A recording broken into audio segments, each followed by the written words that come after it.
Hello সবাইকে, সবাই কেমন আছেন? আশা করি সবাই ভালো আছেন। আমি আঁকি ব্লগ থেকে আঁকি। সবাইকে স্বাগত জানিয়ে আজকে আবারও নতুন একটি ভিডিও নিয়ে সবার মাঝে চলে এলাম। তো এখানে দেখতেই পাচ্ছেন কি আয়োজন করে রেখেছি।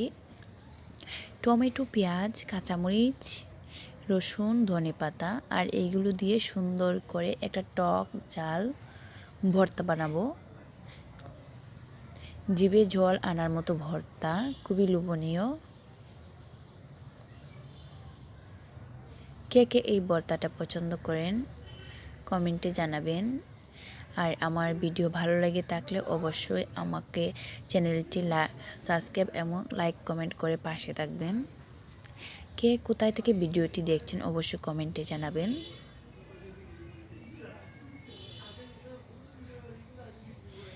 এখানে আমি পানির চারা ভর্তাটা বানাচ্ছি। তেলের মাধ্যমে টমেটোগুলো সিদ্ধ করে নিচ্ছিলাম। অসম্ভব মজাদার এই টক ঝাল টমেটো ভর্তা।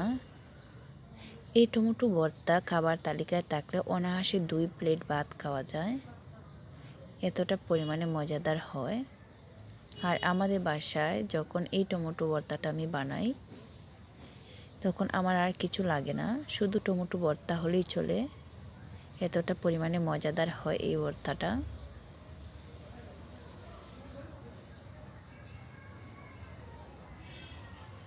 তো কার কার জিভে জল আসলো অবশ্যই কমেন্টে জানাবেন, আর জল আসার মতো হয়েছে কিনা এটাও জানাবেন। আর সবাই আমার পেজটি সাবস্ক্রাইব করবেন প্লিজ প্লিজ। সবাই পাশে থাকবেন, সাপোর্ট করবেন এবং লাইক কমেন্ট শেয়ার করে দেবেন ভিডিওটি ভালো লেগে থাকলে।